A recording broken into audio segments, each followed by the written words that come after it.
Okay.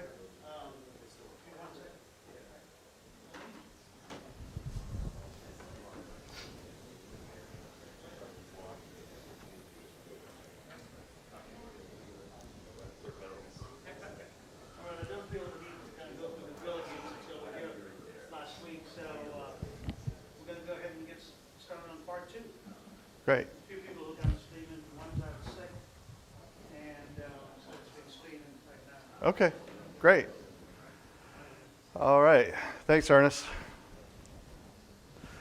All right, well, thanks for everyone braving this rainy weather. Hopefully no one had trouble getting here. We're gonna go down the rabbit hole a little bit more today. Hopefully no one's super frustrated from the last course. Again, please ask questions. And, you know, let's have a discussion about some of these things. You know, again, happy to answer any questions, but we'll really focus more on the technology.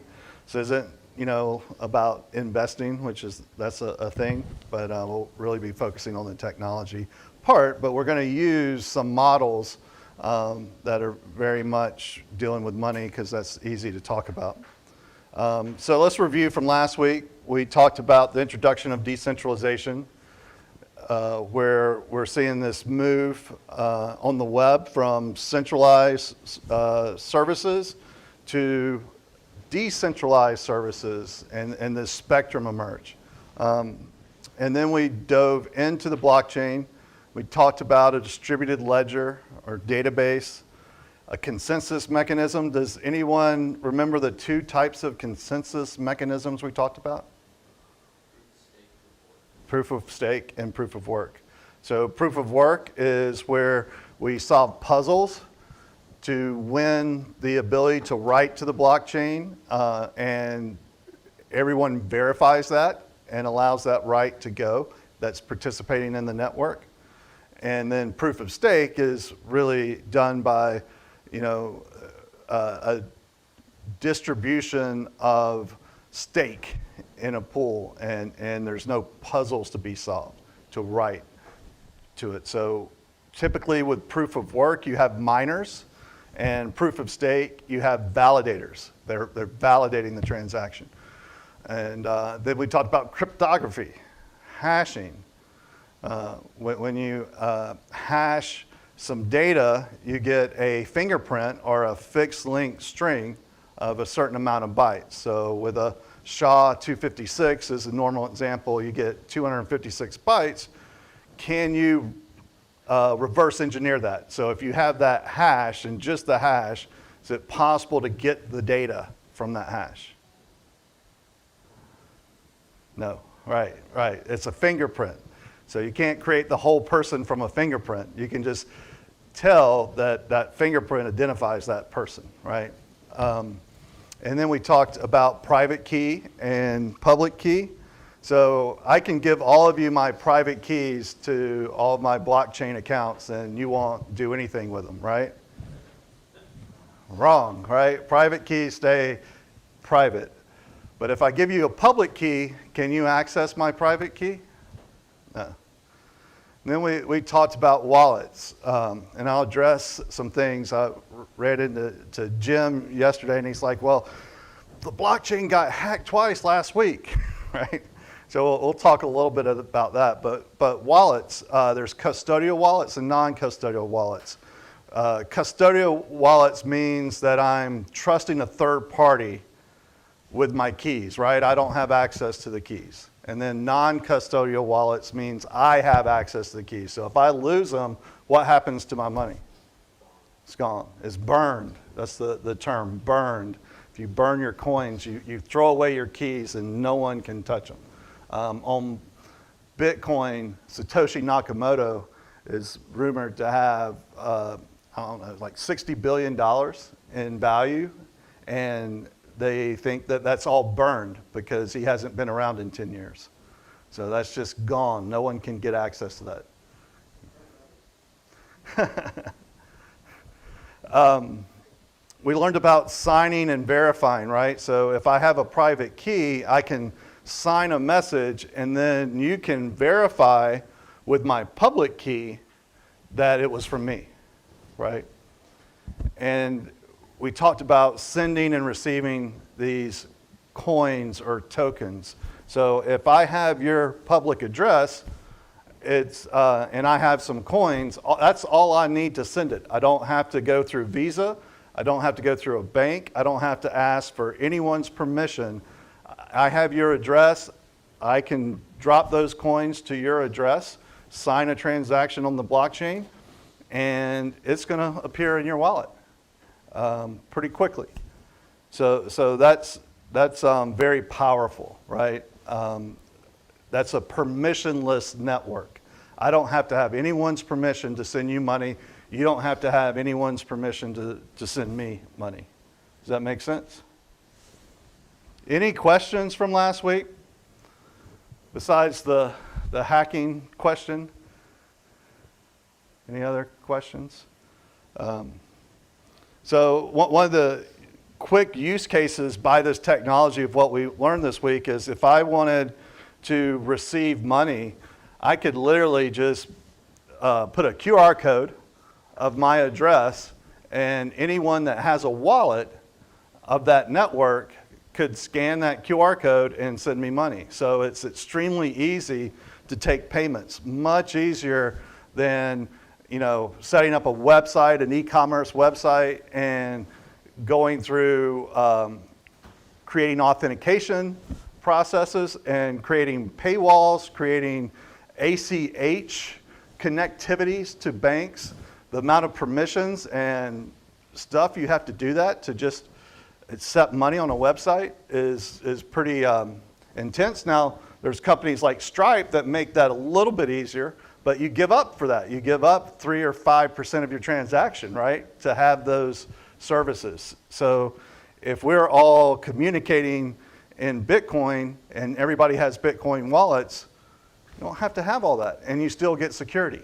You still get reliability. You still get integrity. So that's kind of pretty cool, I thought. Okay. So today we're going to go down the rabbit hole a little bit further. Now that we have this idea of what a blockchain network is, we're going to talk about smart contracts, and then we're going to talk about tokenomics. Tokenomics and tokens is kind of an easy example of what smart contracts do. And then we're going to talk about exchanges and oracles. And yeah, you're going to learn a couple of new terms maybe today. Okay. So Bitcoin is contains all the technology that we talked about last week, right? It's decentralized. It's got an immutable ledger, and it's got this proof of work consensus mechanism that determines who writes, and there's thousands of nodes out there, or even tens of thousands of nodes, so it's completely reliable, and it uses cryptography to be secure. In 2014, this journalist, 19 years old, wrote this paper called the Ethereum White Paper. And you can read it. The first 30 pages is pretty easy to read, not as technical. But basically it introduced a concept of smart contracts. And the Ethereum blockchain network was born. Ethereum is probably the second most popular blockchain network, and it allows programming languages to run on that platform. I think there's 7 languages, maybe more, that can run, and they're all Turing complete. Does anyone know what Turing complete means? Yep. Given enough time and resources, it could solve any computational problem. Yep. So a Turing complete language for the high level, basically it's a programming language that can solve any problem. A simplistic way to look at it, if you're familiar with any kind of processes, their directions, right? And those directions say do this, then do this, then do this. But with computer processes, there's often times that you want to do this 1,000 times or do this 200 times, where you have this idea of loop. So instead of writing the same instructions 200 times, you just write a loop and just say, just loop over these instructions 200 times. Turing languages allow you to write loops. So that's a real easy way to think about a Turing complete language, is that it allows you to write instructions that can be repeatable. And so these smart contracts are programs that actually are stored on the blockchain as code, and you can actually execute them. As if you have a wallet or a private key, you can send a transaction not only to send money or send value to one person or another. With smart contracts, you can say, you know what, I want to send this transaction to the network and run this function. Maybe I want to run a function that says, I want to, print hello world, right? And it would print hello world. Or you may want to store a value on the blockchain, like a counter, and you run a function, and every time you run it, you increment that counter. So it starts at 0, you run it, goes to 1, run it again, it goes to 2, etc. And every time you run this transaction on the blockchain, it's going through the same process as if you were transferring money. That's just another transaction on the blockchain. Does that make sense? Yeah. Yes. So we'll get to the examples, but one of the examples. And we'll talk more about it. Is if you've heard of ICOs a few years ago, those were evolved by blockchain smart contracts, initial coin offerings. So that'll be an example that we'll use. The most important thing, though, is this code can only see state and value on the network. It can't see the outside world. So when it runs, it's running in a very protective, secure, reliable environment.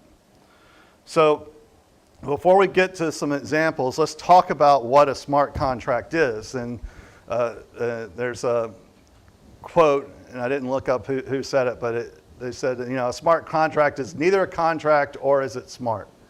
So a contract, just to back up a little bit, a contract is a promise or a performance in exchange for a promise or a performance. It's kind of a simple way of looking at a contract. If you think in terms of code, it's a performance, something that executes in exchange for another performance, right? So or value. If I ask my son to rake leaves and I say I'm going to pay him $10, I'm making a promise, and then once he's done raking the leaves, I pay him some value. That's a contract, right? It's a way to define risk between multiple parties. And there's always a third party, if you will, in any contract. Does anyone know who that third kind of invisible party is in any contract, just a normal contract? The state, right? So when you make a contract, who's going to enforce it, right? So if the contract's breached, you go to the court system, right, to enforce it. So the state is always there on any given contract. So that's important to recognize. A lot of talk about smart contracts, that it was going to, kind of replace our entire lawyer system, right? And that's probably never going to happen, because that, not to say that it can't, it's just kind of baked into law, right? They have baked, the lawmakers have baked the lawyers into contract law. You know, you can't sell a house without an attorney. You can't sell a lot of things without attorneys, and that's probably pretty good because there is a lot of risk to be defined, and there is a lot of gray area, right? So, you know, computer code can cover a lot of clarity in terms of risk, but then there's some risk that's best left in a gray area. And I'm not an attorney, so I can't fully explain that correctly, but it's worth looking into. The important thing is the other side of this statement of it's not smart. So why are these contracts not smart? Because some people think of smart as like artificial intelligence or predictive analytics, and they're not that. They're very much simple code, and code can make decisions. If this value is true, then do this. Or if this value is true, I want you to run this code 20 times. Those types of things, but there is no intelligence in these contracts. Does that make sense? You're absolutely. Yeah. They're very much, I use the term pure functions, but they take input, they do some processing, and they come up with output. So it's very much, you have input, I'm going to do some stuff, and then you have output. In a closed environment. In a closed environment. You can't connect to the internet. No. Yeah. Okay. So one interesting thing about this is in you know, kind of other software environments, you take your source code and you may compile it, or you may put it into a format that can be executed on a server somewhere. The interesting thing about smart contracts, you actually put the code into the blockchain or into the database. That's nice. Make sure. There we go. So you put it into the database, and that's kind of unique. You know, usually developers don't store code into the database that they're running against. But with blockchain, you put the code in, and then all these nodes that are running the network, they are able to execute that code in a secure environment. So someone asked before about what happens to the miners. Well, these validators are really gaining traction on getting fees for agreeing to run your code or running the smart contract code in their environment. So when I create a token or create a NFT, you may have heard, you know, that's a fee for the network, and that's executing a smart contract on the blockchain and running that code to do things I'm asking it to do. So there's always a fee to write data to the network. There is no fee to read data. So if I had a smart contract that's just a simple counter, every time I execute increment to increment the number, I'm paying a fee on the network to do that. But then every time I want to read what the current number is, I don't. I can do that for free. So reads are free. Writes, you have to pay a fee for. Does that make sense? Is that because you're updating the state on a write? Yeah. Validate that state? Yeah, and it's going through that whole consensus network. A particular validator is winning the award, if you will, to write to the chain, and all the network is propagating or replicating that data and verifying that that was a valid write to the chain. So yeah, that's kind of a very costly process. But reading, the data is already there. It's public. It's permissionless, so anyone can read it. So just help me understand Sure. the business model of being able to collect money for writing to the database. That's an entity that is managing the blockchain, or I don't know. Yeah. So it's completely decentralized. So there's no managers, there's no admins. It's just users. So let's say, for example, you decide to participate in the Ethereum network. You got you a computer, you downloaded the software, and you run the software on that network, right? So you're running your machine. You become a user of that network. And you can give your node parameters that say, you know what, I want to participate in this validation pool. And then randomly, your machine gets selected to do that work.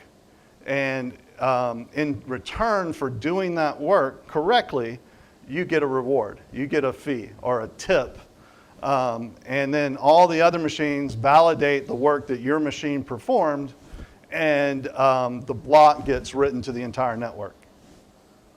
Does that make sense? So anyone in the world that can get a computer, can get an internet, and has the energy to run that computer can participate in that validation process. There are no other constraints. Just a toggle, I agree to do this for different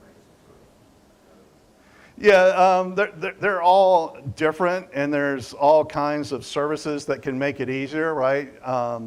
It can get kind of complex, but if you have downloaded, a database and kind of run a database locally, it's about the same process. You're following a set of processes to configure it. It's got to make sure that it can connect to the network, it can see it. It's got to make sure that, it's got enough storage capacity to store what it needs to store. So there are some characteristics, and each network is a little bit different. Like Bitcoin requires a whole special actual computer called an async, whereas Ethereum requires more graphics processing units, more normal kind of hardware. But yeah, it's not super technical. It is a little bit like installing your own Linux environment. It's probably that same level of difficulty if you're a hobbyist. But I think the hard part is keeping it up and managing it, right? If you really don't understand how computers work and operating systems work, when it stops working, be like my wife when the microwave stops working. It's broken. Fix it, and then I got to figure out how to fix it, right? And nodes are not as simple as just throwing it away and getting a new one, right? So you do have to kind of dive into that a little bit if you want to maintain it. So when you say the block gets written to the chain, can you review that again? Sure. And like in terms of the simple counter example where it updates the state from 1 to 2, and then that block gets written to the chain. Right. Go a little deeper there. Yeah. So I've written this program, and I've got my private key, and in my wallet, let's say I have 1 ETH, which ETH, Ether, is kind of the unit of Ethereum. So I have 1 Ether, and I'm going to, as the deployer, I'm going to push that code onto the network. That's a transaction. So I need to sign that transaction, which means I take that code as a data string and sign it with my private key, and then I request to put it onto the network.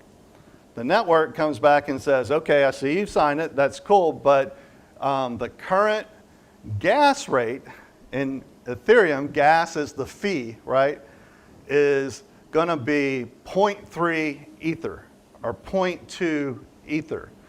And the interesting thing is that's variable, right? It can change with how congested the network gets, so it can rise and get really expensive, or if the network's not busy, it can get low. Very similar to Uber, right? When you go to request an Uber, sometimes it may take $10 to get across town, sometimes it may take $30, depending on the congestion. Same thing. All of these validators are participating. The higher the fee you pay, the more priority you get in line, right? So every 10 minutes, a chain is being written, or every 20 seconds, I think, with Ethereum, a block is being written to the chain. If you want to be as close to the top of that, in other words, you got less patience, you don't want to wait an hour for your transaction to be written, you can pay more gas.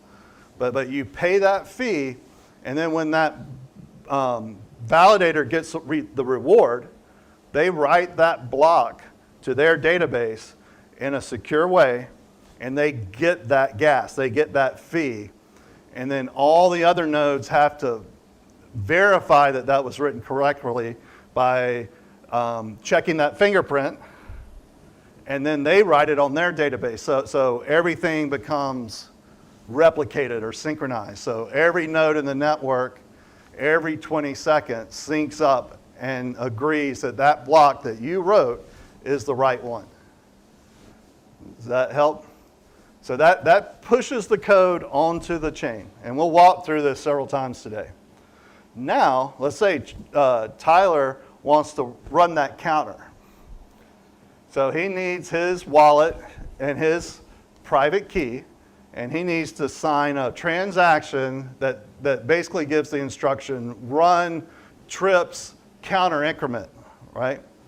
And so when he requests that, again, he's got to pay a fee, right? And again, he can choose what kind of gas fee he wants. Like if he wants to be cheap, he may have to wait a couple hours for that to run. If he wants to just get it done, he may have to pay a lot more in gas fee. But once he does that, it goes to a node. That node takes that gas fee, and they actually run that code on their node. That code changes state. That state gets written to the database. And then all the validators validate that. So now in the blockchain, immutably, the number went from 1 to 2. So when everyone reads that value, it's going to say 2 now. And reads are free.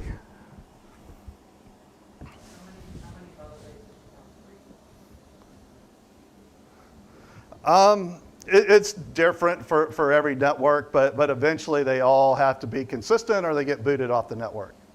So if you don't agree to update that block as a validator, then you can cause a fork, right, where you start to do something else, and eventually you get orphaned, right, and the majority rules. So there's 4 nodes in the network, and 3 of the 4 say we're writing this block.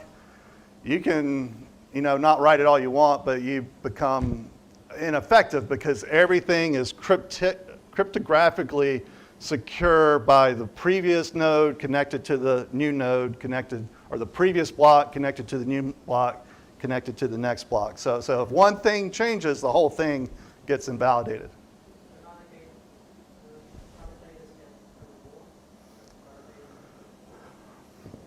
Some chains do, and some chains don't.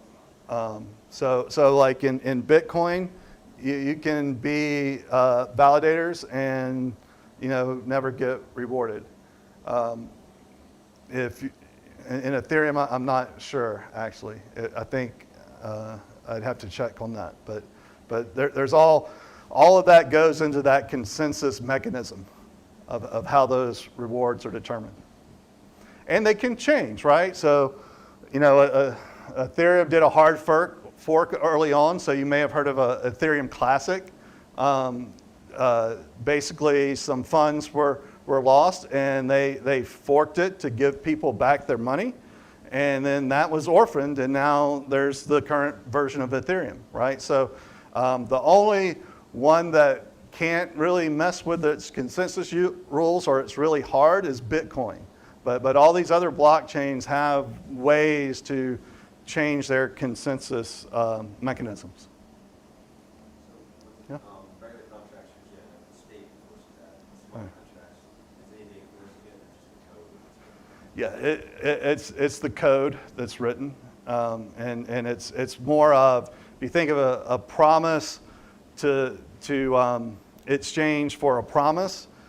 Smart contracts are performance to exchange for performance. So it's either going to do it or it's not going to do it, right? And there's really no, you can audit, and there's stories like how did the FBI get back the money for some ransomware, and we'll cover that as well. But once it's written to the chain and once the consensus is reached, it's on the chain. It's done. So there's no way to go back. So the network or the gas fees, it would come down how? Get more, The gas fees, you get more validators, you get less traffic, combination of both? with how it goes down and up. Yeah, so it's really, it's really congestion. So Ethereum is one I can talk to. I think it writes a block of transactions every 20 seconds.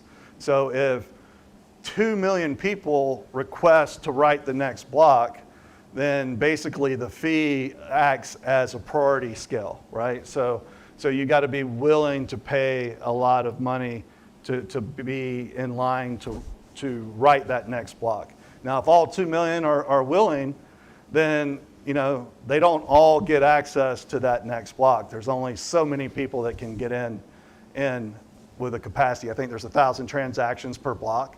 So out of that 2 million that request and they agree to pay that fee, only 1,000 actually become successful. The rest get rejected and they have to get back in line. Does that help? And so the fees change, like if you 1 o'clock in the morning when most of the world is asleep, the Ethereum's gas fees are going to be low. But like 10 a.m., they're going to be high, right? And you may want to buy something that costs $500 and then you may have a fee of $300. So it's a total expenditure of $800 for getting that $500 worth of value.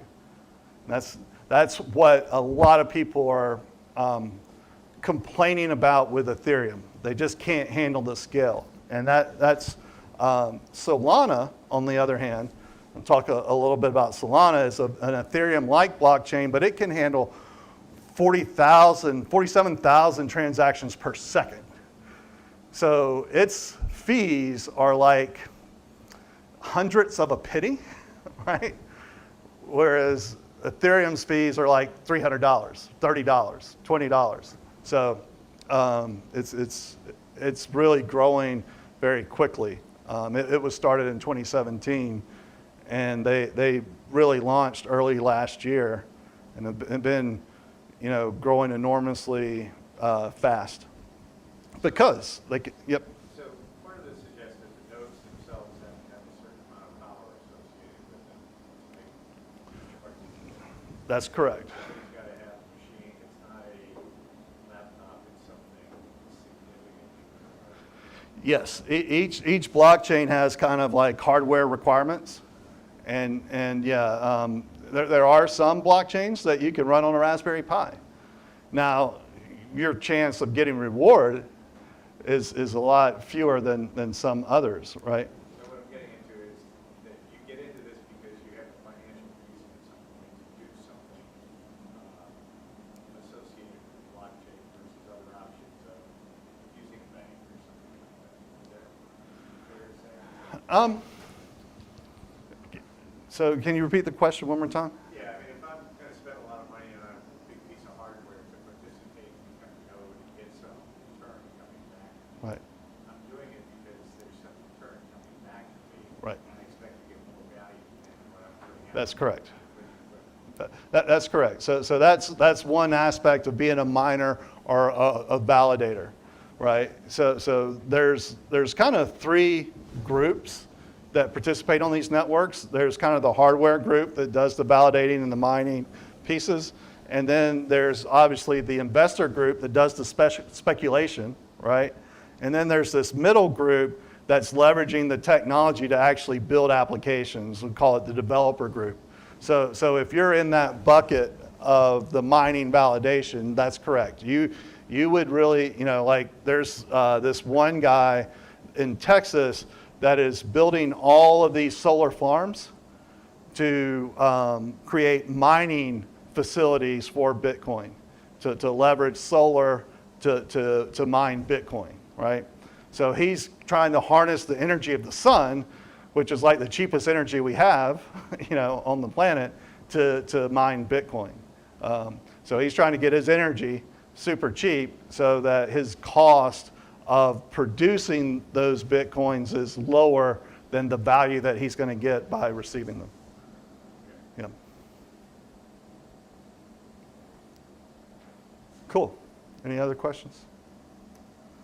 So layer 1 is the network protocol level, and you'll hear this a lot, layer 1 and layer 2. Layer 1 is the protocol or network level. So like a Bitcoin is a layer 1 token, an ETH or Ether is a layer 1 token, a Sol is a layer 1 token. These are the tokens that represent that network. So when you think of all the tokens out there, the term crypto, layer 1 is at the protocol or network level. Layer 2 is at the application or smart contract level. Has anyone heard of Dogecoin?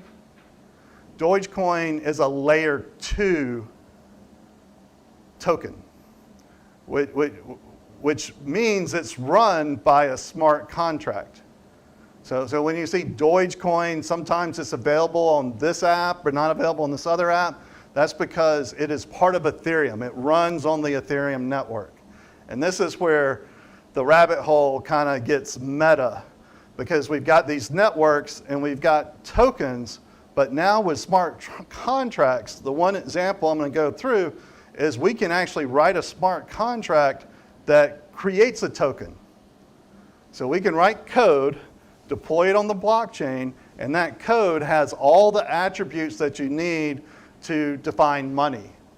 Basically, it has a total supply, it can be transferred, it can be burned, it can be staked. It has all the features of money, and it runs as a smart contract.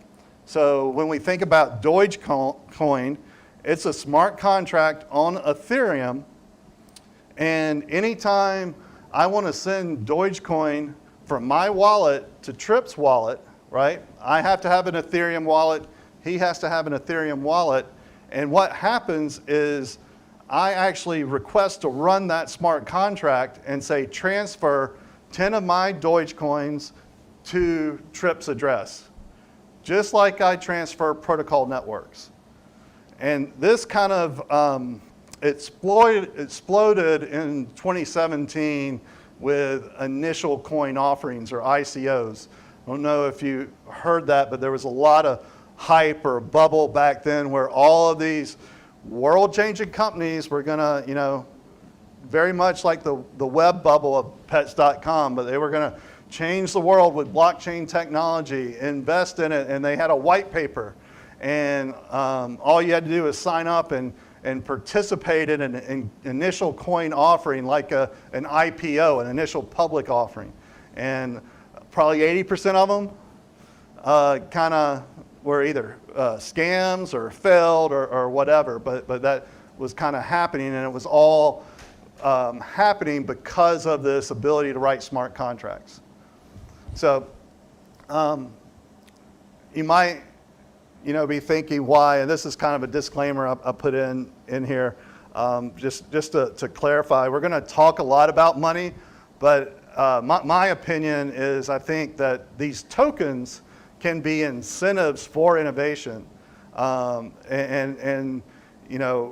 think there's always some good with speculation, but speculation also results in a lot of scams, a lot of people presenting things and not, making promises and not delivering on those promises. So I think this innovation can provide freedom, ownership, and control of data between the user and the application, which is really exciting.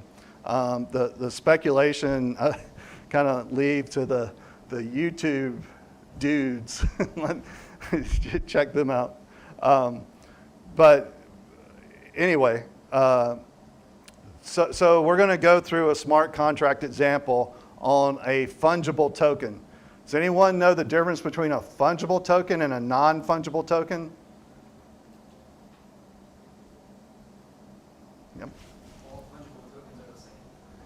All fungible tokens will have the same value.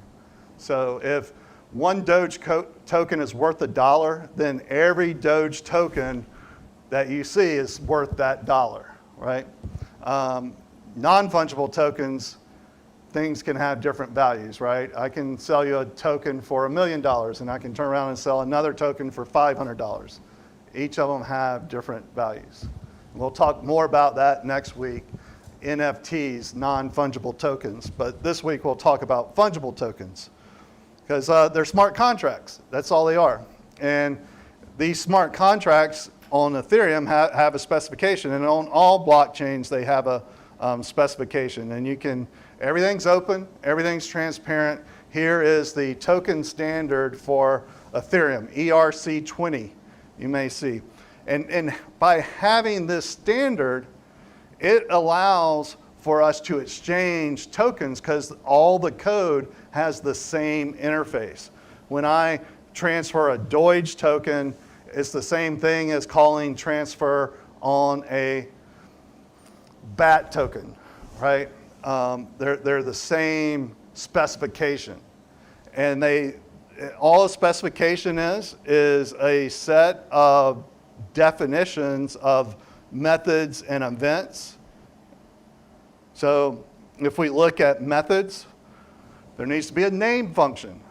So you need to be able to call the network and say, what is the name of this token? Is it Doge? Is it BAT? Is it Trips Magic Coin?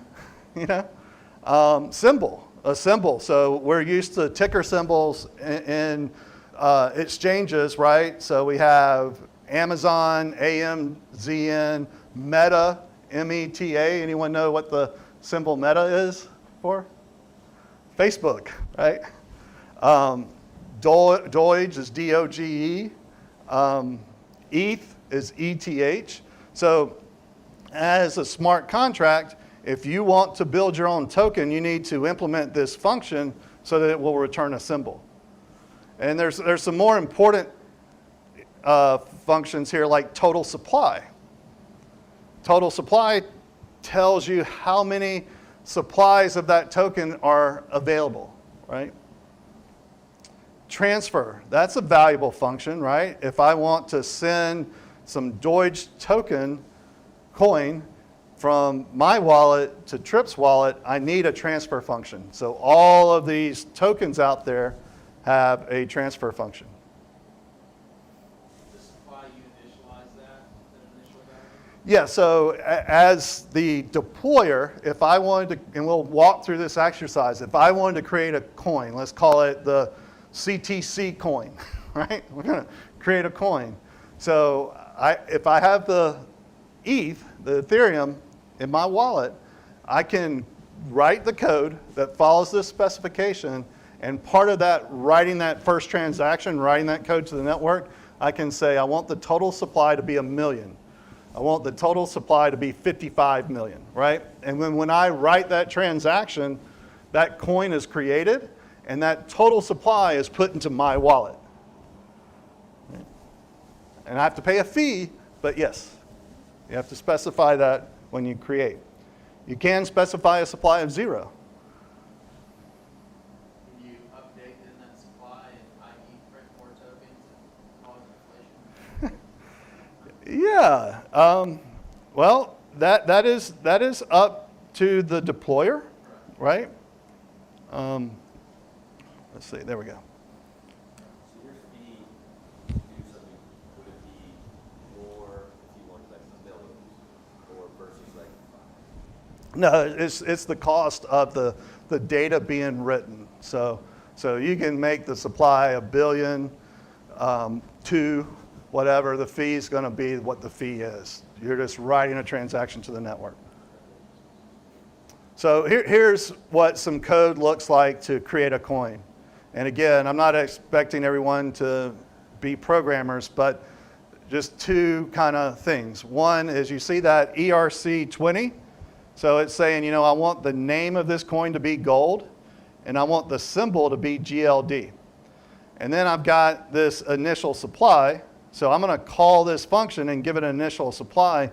And then the function is actually going to mint So you'll hear the term mint.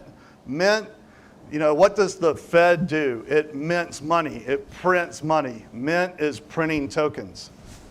And then burn is burning tokens. That means that you're moving it to an address that you threw away the key to. You are removing those tokens. So I could create this gold token with a million of total supply, and then I could come back around as the deployer and say, you know what, I want to burn half of those. So I could burn 500,000 and adjust my supply, because maybe, I don't know, maybe I was too ambitious. Maybe I created way too much inflation and I wanted to deflate the market. Or if I set it up, I could set up a setting where I could just mint more, just like our government does, right? Mint more when we need it. Just print more money, right? So we'll walk through this exercise, because I think it's helpful kind of seeing it a little bit. Yep. Yeah. So let me get through this section and we'll come to that. We'll directly answer that. So if you could hold that for just 5 minutes. So it's been several years since these smart contracts have been around. So the nice thing is there's these open foundations like Open Zeppelin, which have a lot of these common contracts in code. So you can just inherit these contracts and you don't have to start from scratch. They're tested, they're audited, they're secure, and you can build on top of them. This is a little wizard that will actually write code for us that we can then use to deploy onto the Ethereum network if we wanted to and create a token. So we could, say Ernest token, right? And CTC. And you know what? We want it to be mintable. So by, basically adding some code, we can make this an inflatable token where we can just add, supply over time. If we want it to be burnable, we just add some code to make sure that it can be burnable. Going back to use cases, we could use these tokens as a way of voting, right? So we could have an organization and say, if, very much like a company has shares and they have voting shares, if you're a member of a company and you have voting shares of a public company, you can be a part of that decision-making process. Just like that, you can set up a token to allow for votes to happen, right? And there's all kinds of other things. And these give you access control semantics, right? So you can be the owner, the benevolent dictator, right?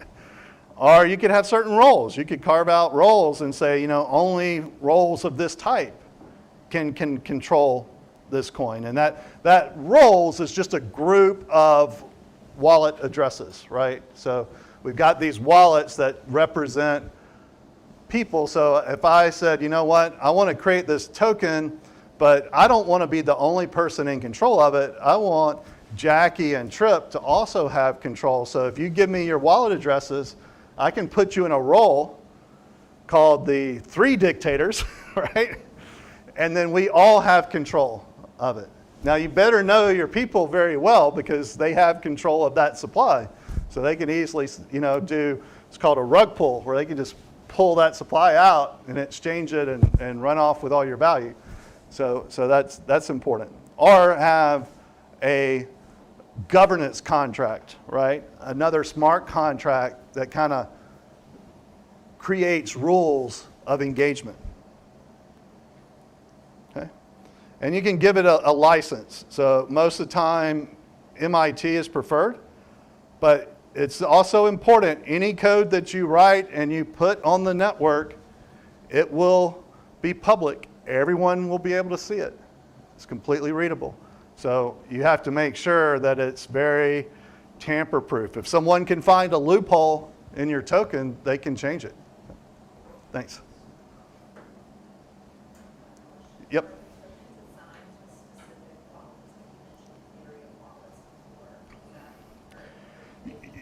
Yes. So these tokens are layer 2 tokens. So any layer 2 token exists on a particular network. So Ethereum is a network. Solana is a network. So I can have tokens in Solana that just exist in Solana, and I can have tokens on Ethereum that just exist on Ethereum. And then there's ability to do cross-chain exchanges, but for these purposes, you know, you're building this token economy on top of a network, right? And that comes into tokenomics, right? We hear that term tokenomics. So here's the top 4 tokens that are smart contracts on the Ethereum network today. There's the BNB token, Tether. Tether is a stable coin. A stable coin means that it's an algorithm that basically adjusts to always be the same value as the dollar.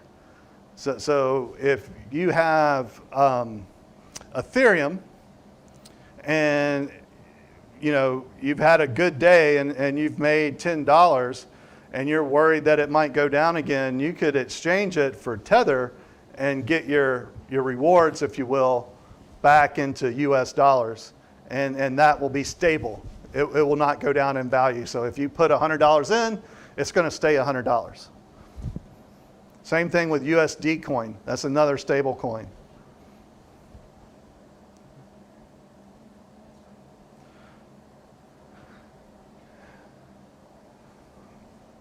And each blockchain has a tool called a blockchain explorer. And with Ethereum, there's Etherscan. And Etherscan has a URL, but it allows you, do that. It allows you to view every transaction on the network. It's just a nice interface. So if you have an Ethereum wallet, you can put the address here and you can see all the transactions for that particular wallet. What's the use case of having your own token? Yeah, that's a... Like at an arcade, you can exchange US dollars for these worthless tokens, but you can only use them in that arcade ecosystem back in the 80s. Right. But they force you to do that. Yeah. So I'm going to give several examples, but I'll give one, and these are all real working use cases. So, 3 years ago, there was all these hypothetical use cases. These are real working today use cases. One is the Brave browser. The Brave browser created a token called Basic Attention Token. That token acts as an earn mechanism for users of that browser that want to see ads. So if you use Brave and you opt in to seeing ads, you get paid BAT, Basic Attention Token, right? So if you look here, see my Brave rewards? Every month as I use Brave, I get some sort of money back for being willing to see ads. So they're using it as an incentive mechanism to reward me as a user of their system. And the way that they get paid for that is they charge ad companies. So if you want to advertise on Brave, you have to take your money, exchange it for Basic Attention Tokens, and then you pay Brave in Basic Attention Tokens to advertise on the Brave network. And then every month, 70% of that return of BAT is distributed amongst 45 million users. I think there's 45 million users of BAT Brave now. Don't know how many of those are actually opt into the reward system. But one of the services Brave does is it is an ad blocker, right? So if you just run Brave, any place that's serving ads, it'll block them. And actually some sites will say, we depend on these ads, so please don't visit us using Brave. Please choose a different browser. But their thesis is the current ad system on the internet is kind of broken. And what happens is the majority of those revenue of those ads go to Google or go to DoubleClick. They don't actually go to the right spot, in their opinion. So Brave used this tokenomics to create an incentive for people to use Brave by creating ad blockers built into the browser and saying, hey, if you want ads, we'll pay you. We'll pay you to look at ads. And advertisers, you want to advertise on our browser, then you'll pay us in this token. Does that make sense? And then as a user of Brave, as you're just perusing, you have your badge that you've been given for looking at ads, and then your Brave browser, you can choose to distribute that to content that you visit. Right. Right. So the third tip of that wheel, right? So if I'm a creator, if I create YouTube videos or if I write blog posts or whatever, I can go into Brave and register as a contributor, and users of the Brave browser can tip me, right? So they can come over here and say, you know what? This is a verified creator, so I want to take some of my reward and tip Tom for doing such a great job, right? Which creates a third part of that ecosystem. So the Brave browser is the marketplace, so to speak, much like an arcade. That's the place where you can exchange these tokens for value. With the Concept of that arcade, where they capture you in, so to speak. This is only valid within the Brave browser. Well, so here's the only caveat. Because it's an ERC20 token, right, it can participate on Ethereum, so I can take my BAT and I can exchange it for US dollars anytime I want. As soon as it goes into my wallet, I can move it, whereas if you're in the arcade, you have tokens, you're burned. If you walk out of that arcade, they're burned, right? Because they only work in that arcade. But this is not a new idea. Like if you are familiar with greenback stamps from Piggly Wiggly, right? That's a case of an incentive mechanism where the more you shop there, the more stamps you would get, and you get enough stamps, you could go and get discounts, right? Or Sky Miles, again, they're rewards. It's the same concept. This is just digital, right? And there's no central authority managing that.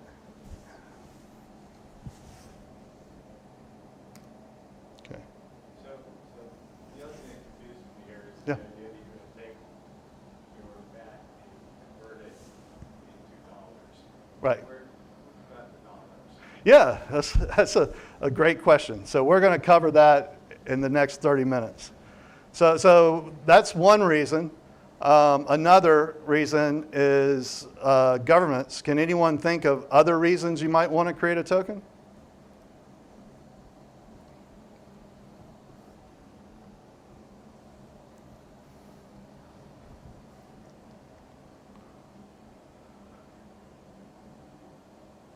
So you may want to use it in games to incentivize gameplay, use it as a currency. There's a game that my daughter likes to play called Roblox, and their friends have mansions and boats and cars and all this inside this virtual world. So you may use tokens to create like a virtual game economy.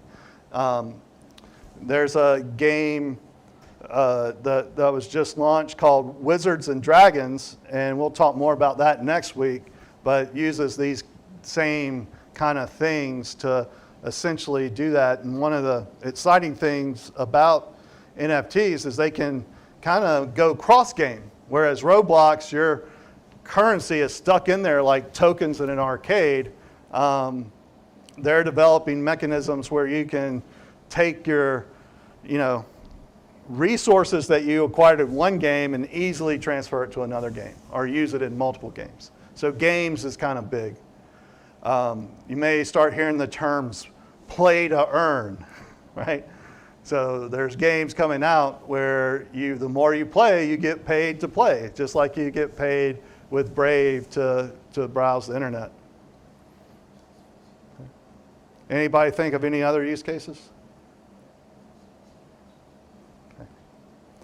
So voting's one, and there's a few more. But so one of the things, if you're researching some of these tokens, you want to go and look, and again, because these can have inflationary characteristics and deflationary characteristics, you really want to understand the tokenomics, regardless of whether you're a miner or validator or a developer or an investor. You want to understand how these tokens are being distributed.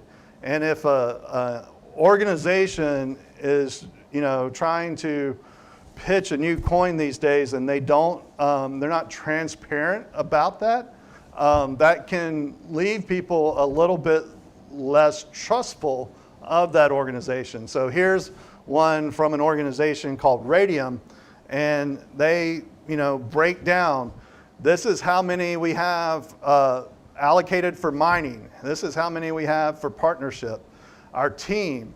And they vest them, right? They may award these tokens, but they say, you know what? You can't get them, but over time. So you have to be a part of the team for so long in order to get your tokens in an exchangeable way. They're locked up or vested. You have to be vested to get them. Advisors, same thing.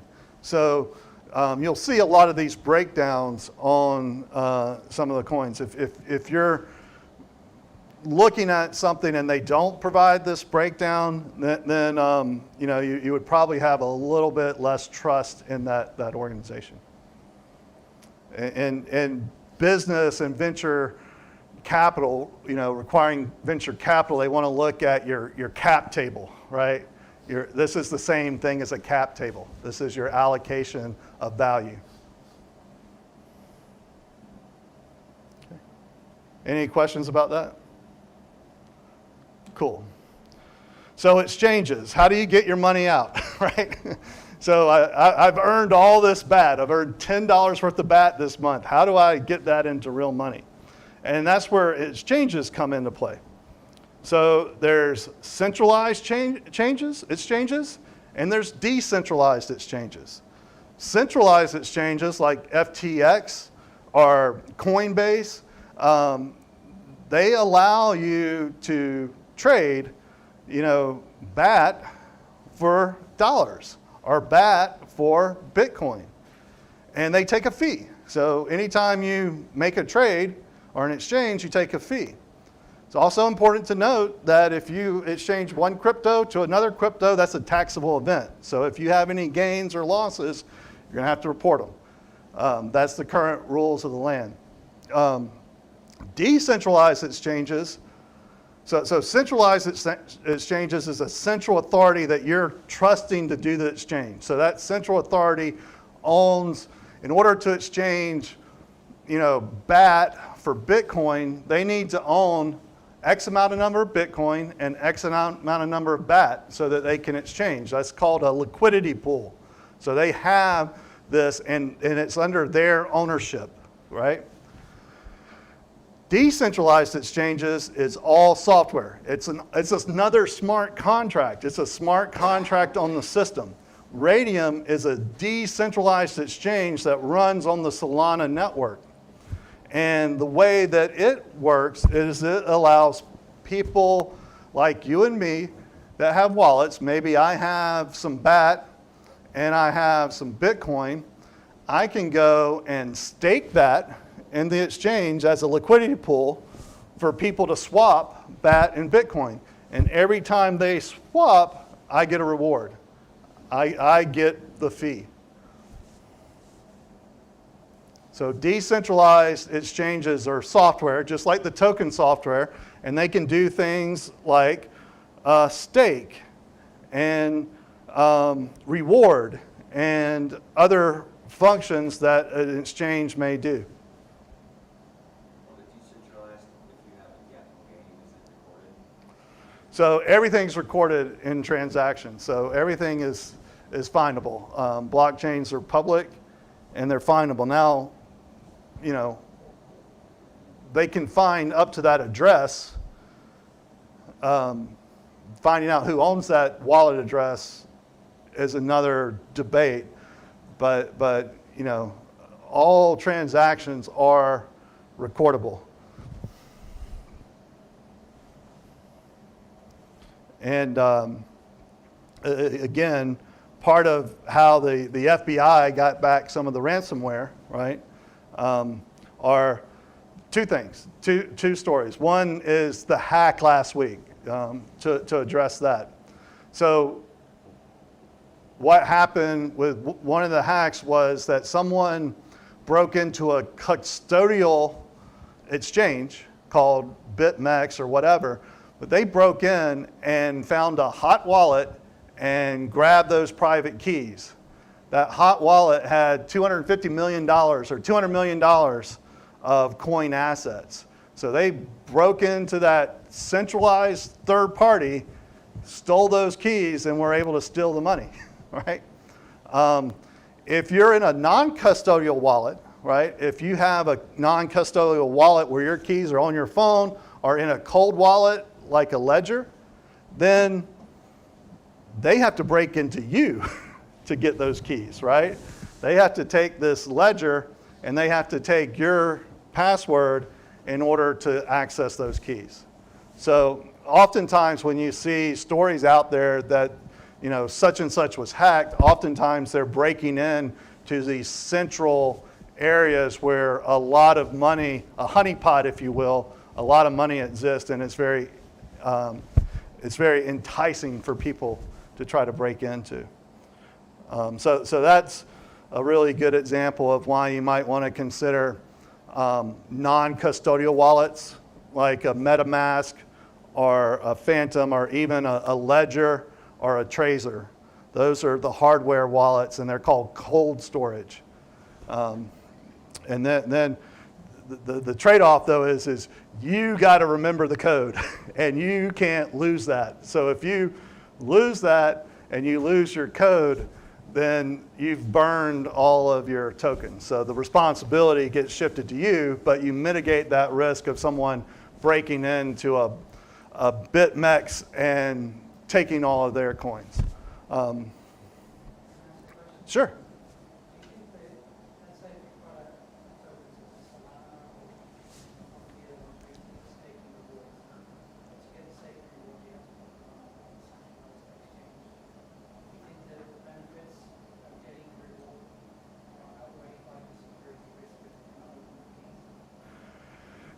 Yeah, I mean, it's just it's an ATM. I think if you move it from your non-custodial wallet into an exchange and then immediately exchange that out to fiat, it's just an ATM. So you know, again, if you treat it as just passing through, not going to sit, your risk is mitigated. But you know, there's always risk in everything we do. So, yep. The difference between centralized and decentralized, just like what you were talking, but if you're passing it through, it creates a taxable event, doesn't it? Every time you pass it from one to another. Yeah, anytime you go from one asset to another asset, the government today, as I understand it, treats that as a taxable event. When it's decentralized, though, the rewards are only realized or taxable when you own them. Yeah, so when you convert them to another asset. So let's say I'm getting my rewards in Ray. So every time I get my rewards and I keep them in Ray,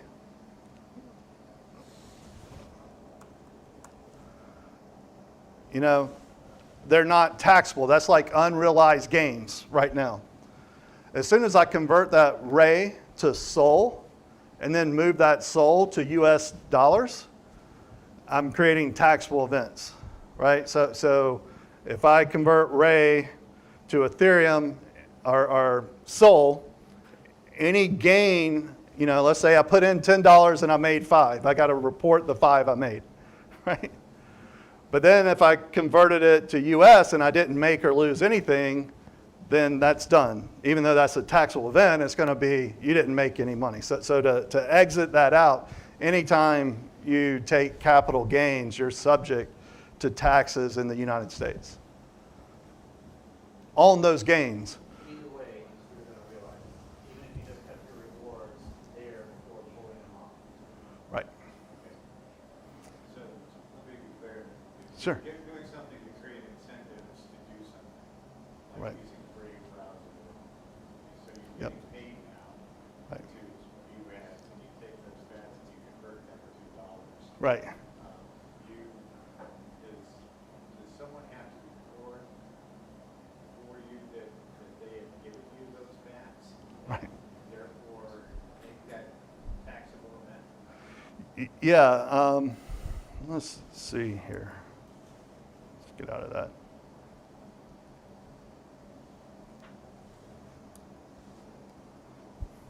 Okay. Yes. Yeah. So just like a company hires a contract employer, right? That company reports to the government using a 941 form that they paid that contract employee, right? And then that contract employee gets a 1099. And then they have to pay taxes on that 1099. Right now, this is a very fluid world, right? Coinbase creates a 1099K for every user, and they send that to the government. Okay? Some networks do, some networks don't. I don't know all the things, but the one thing that rings true is all these blockchains are public and transparent, which means they're auditable. So what that means, how the FBI got the reward back from the ransomware, anyone have any ideas? Did anyone follow that story on how they did it? So the criminal transferred that, that millions of dollars, $3.5 million to a hot wallet, right?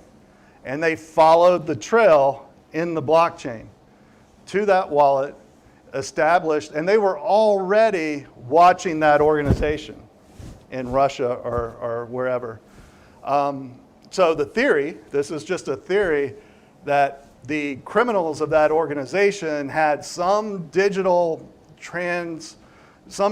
communication where a private key was dropped, whether it was an email or a chat exchange or whatever, that the FBI hackers were able to get access to. So when they were able to get access to that private key, what do you think they could do? They could transfer that money from that criminal's account to some other account.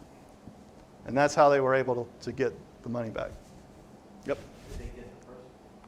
Did they get the person? I don't know. They didn't, they didn't divulge that in the articles, but basically, if we follow all of our logic, you can see how once you get that private key, that's how you undo certain things, right? So, Yep. when you have a decentralized exchange and you basically create a matching function for people who want to swap things, Yes. Yeah. and going back to the idea of how does someone recognize a taxable event, does someone who moves cash have to notify the government that they transferred something? Someone that moves cash, right? So I think of it in terms of, say you're a restaurant server, right? And you get tips. I think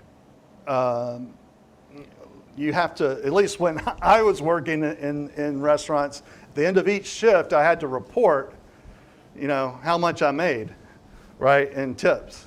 So then that would generate a report so that I would know what taxes I owe to the government.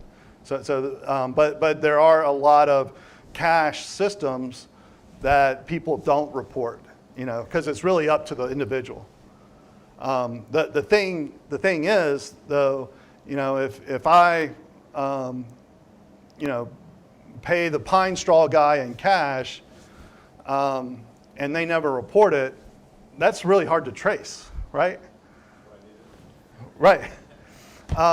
But if I put a transaction on the blockchain, how hard do you think it is to trace? It's not as complex as trying to track down the pine straw guy, right? So if, and again, the bigger transactions will attract the more attention, but, I just would, not an advisor, but I would, be aware of the risk. And at any point in time, 2029, these transactions are going to still be on the system. So if they want to go and look at things in the past, they can. There are tools that will help you with that. The one that I like is called Zen Ledger, which basically allows you to add all of your wallets, and then it'll just generate, and it'll go and do the audit and generate all the taxable events. And there's other ones out there as well. I wouldn't, do your own research and see which one, but, you can think that it would be kind of painful to have to go through a whole year's worth of transactions and determine, which exchange you made and what, where, and why. So they have tools that make that easy. In terms of the exchange, I'll do Radium real quick. Just to echo back on smart contracts and cover oracles really quick. This will tie into oracles. So here's a decentralized exchange. I can have a trading desk that looks very similar to any trading desk that you may see, like Robinhood or whatever. But then I have this swap tool, where this swap tool is I can click any token on this chain and swap it with another token, right? So I can take Ray and swap that with Sol.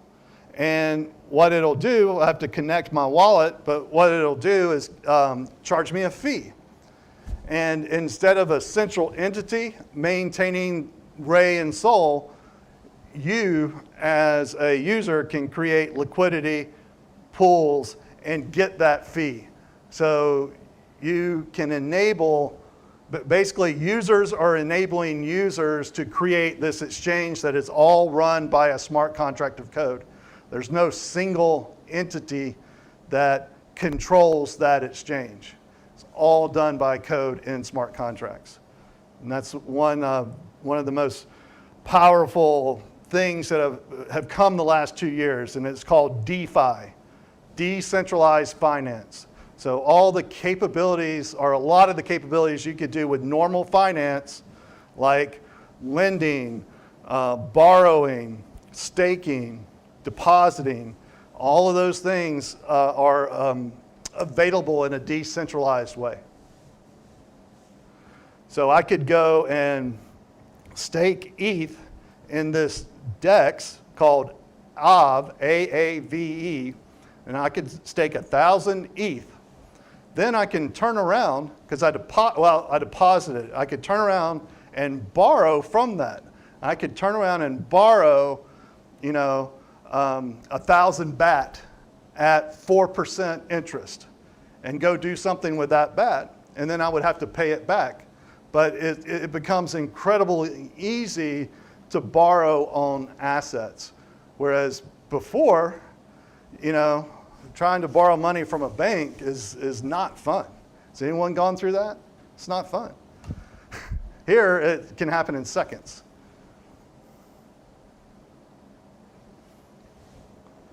So the last piece of this puzzle, I'll try to get to it, is oracles. So the one question is if the smart contract is on this network, right, and it is isolated from the real world, how does it know what price to exchange stuff for? And that's where oracles come into play. So oracles are, let's see. Okay, I don't have a great slide. But oracles are a way to securely and reliably see the real world. So if I have a smart contract, and another example is gambling, right? No one should gamble, but maybe a lot of people do. But there's these automated gambling exchanges. They use an oracle to see who won the game, and then they take all the people that bet on red and all the people that bet on black, and if black won the game, then all the money of the people that bet on red go to black, and they take their fee, right? So that's an example of an app that uses a smart contract with an oracle. Same thing with DeFi. They're smart contracts, but they use oracles. One of the most popular oracles is called Chainlink. Chainlink has a decentralized network because oracles need trust, right? You need to trust that that market data is accurate when you're exchanging money, or if you're playing or getting data from sports, you need to trust that that's accurate. So Chainlink creates that trust by creating another decentralized network of oracles. So instead of it trusting one central point for market prices, it connects to multiple marketplaces and returns what's true, right? And if any of those marketplaces go down, it's still functioning, still providing it. So oracles are kind of important, and they really bring DeFi to reality because now you have these order books that the oracles can connect to, or the smart contracts can use oracles to connect to. You can think of it as a secure API call to the real world. And you can find out things like weather. You can find things like market prices, just about anything. But you want to make sure that those oracles are secure, reliable, and a great component is decentralized.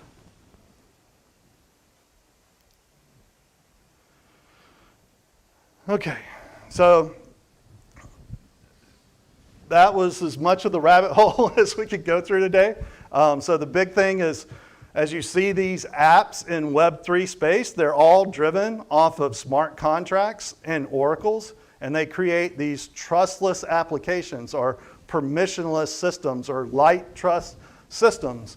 And they leverage these tokens to incentivize adoption in one way or another, right? They're using these tokens to allow people to interact with that application, that exchange, et cetera.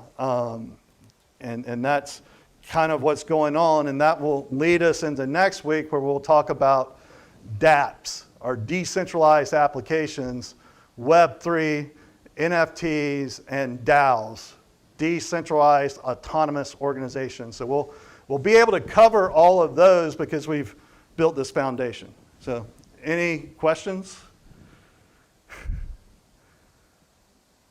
Anybody learn anything today, or is this all old hat? You ever try to put an elephant in a rabbit hole? Yeah. That's what. I didn't make you down there. Yes, yeah. So if you think of executable code that's locked in this, computer, and it can't see the external world, right? So if you need to find if that code was executing and it's like a gambling application, so people put wagers on it and it needs to know the line of the game, right? Like my poor Georgia Bulldogs got killed, but they were 7-point favorites last week. And if people were waging, they're watching that line move up and down. That's all. People are signing transactions and writing onto the blockchain like, give me Georgia, give me Alabama, give me Georgia, right? And that's going into a ledger, a list. And then there needs to be some event. The game is played. Someone wins or loses. How does that data of that fact, who won and who lost, got in the system? If a human put it in, that could be compromisable, right? So if someone puts in the score, what if they put in the wrong thing? What if they say the wrong team wins? So then that contract is going to pay out the wrong people, right? People be upset. So there needs to be a bridge, an oracle that is trustable so that when that fact happens, everyone that participated in that smart contract knows that that was valid. So oracles creates that secure bridge to the real world that gives you trust that when those facts occur, they really do occur. It is 70 degrees in Charleston, not 62, right? Or Alabama did beat Georgia by a lot of points, not Georgia won, right? So if I was controlling it, maybe I was upset. Maybe I would say Georgia won, but I would really upset a lot of people because that wouldn't be true. Does that help? Why don't we run the election system on blockchain? Yeah, why don't we?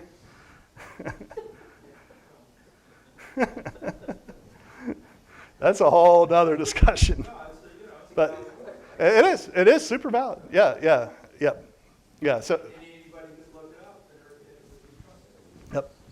Yep. Right now we have a highly decentralized and apparently untrustworthy. Right. Yep. No.